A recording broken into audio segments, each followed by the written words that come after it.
The high Peruvian Andes run the full length of the country and effectively divide it into contrasting strips. On the east, the mountain slopes fade into the great jungle plains of the Amazon.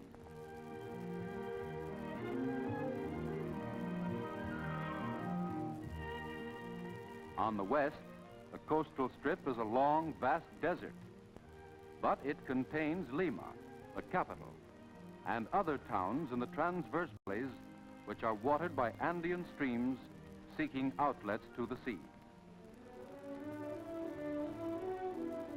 Much of the Andes is above the timberline, but llamas graze in the high pasture lands, and agriculture is possible on the plateaus and in the mountain valleys. East of the Andes, the forest growth is heavy, and on the plains of the upper Amazon, the jungle is so thick that from the air, only the larger rivers can be seen.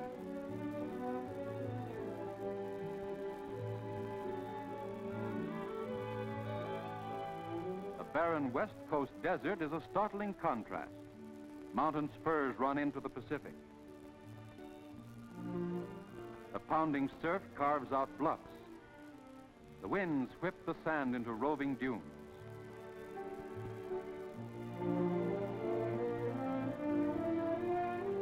However, streams originate in the rainy mountains and cut their way to the Pacific.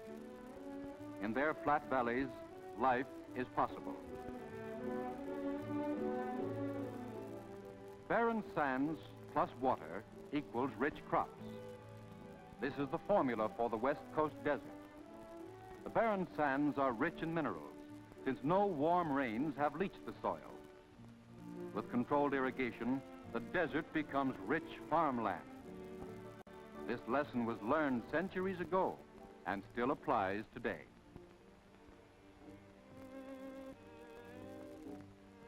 Not far from the present town of Trujillo are the ruins of the ancient city of Chan Chan, built by the Indians several centuries before the coming of the Spaniards in 1532.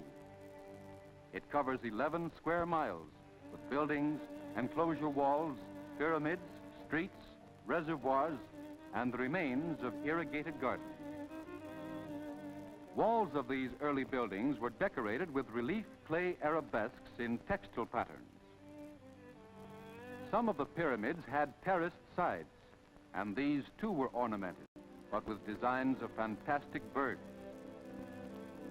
In some places, adobe bricks were arranged in checkered wall patterns. In other places, the falling debris has covered many of the wall designs. In Inca times, the graves were circular pits, the burials in flexed positions. Traces of the original cloth wrapping are found, and the burials are accompanied by the implements needed for the journey to the land of the dead. In far earlier times, the Mochica, or early Chimu peoples, buried their dead in extended positions in well-made rectangular graves.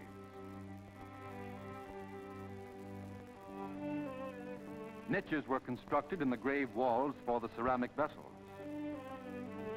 The graves were carefully covered, sometimes with poles, sometimes with adobe bricks which formed arched roofs.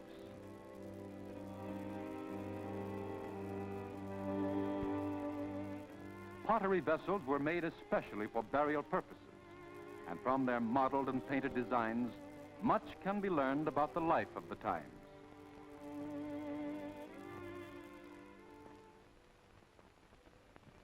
The Larco Herrera Museum at Chiclin contains one of the best collections of these early archaeological specimens in the world. Room after room is lined with pottery vessels excavated in the graves of this region. The oldest vessels are from the so-called Cupiznike or Chavin period, but still show remarkable modeling. The skillfully modeled vessels of the Mochica period are so realistic that they are justifiably called portrait jars.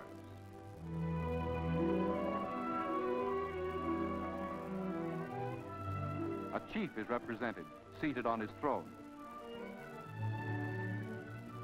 Some figures combine human and animal elements and undoubtedly represent deities. Feline fangs are typical of the gods. Supernatural beings are shown fighting each other.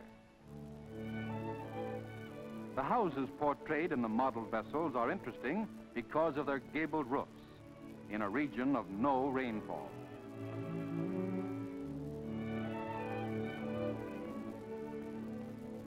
Animals, birds, and fish are faithfully represented. It doesn't require an expert to identify this as a duck. A hair washing scene is a sample of the detail of life recorded in the ceramics. Important individuals wore large earplugs, some of them inlaid with turquoise. Other earplugs were made of hammered gold.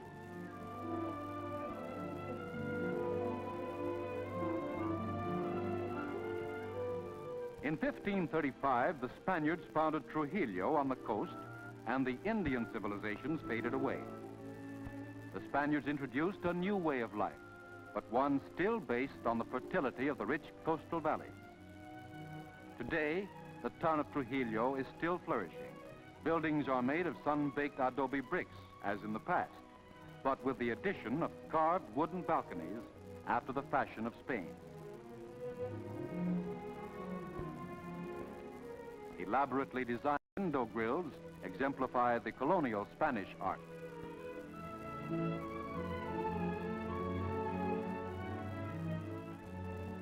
Today, the coastal valleys of Peru are still devoted to agriculture. Controlled irrigation produces acres of sugarcane, cotton, rice, wheat, and grapes.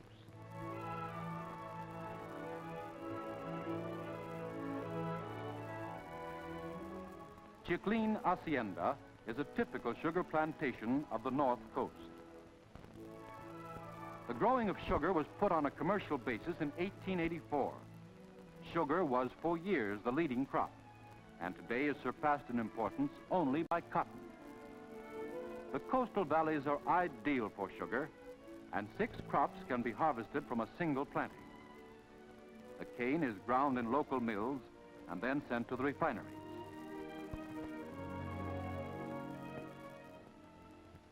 A sugar hacienda like Chiclin is a complete community in itself, with houses and shops for the workers.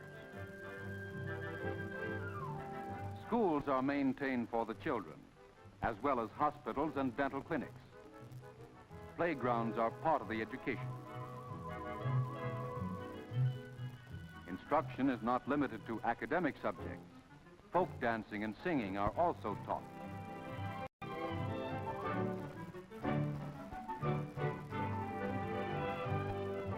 Adult sports are also encouraged, and a field is maintained for the favorite, soccer, called football. Enthusiasm and interplantation rivalry are great.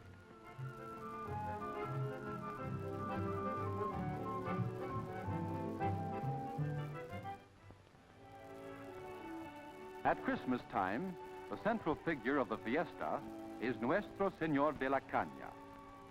The image is richly adorned with fine cloths and silver trinkets.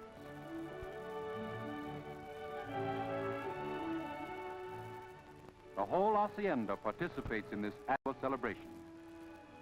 The fiesta is not altogether religious. For instance, there are always demonstrations by skilled riders on the hacienda's fine horses, which are of pure Peruvian stock, descendants of the steeds of the conquistadores. And then there are the dances, in which the costumes and the steps reflect long-standing Peruvian traditions. This one had its origins long ago in the highlands of the Cusco region.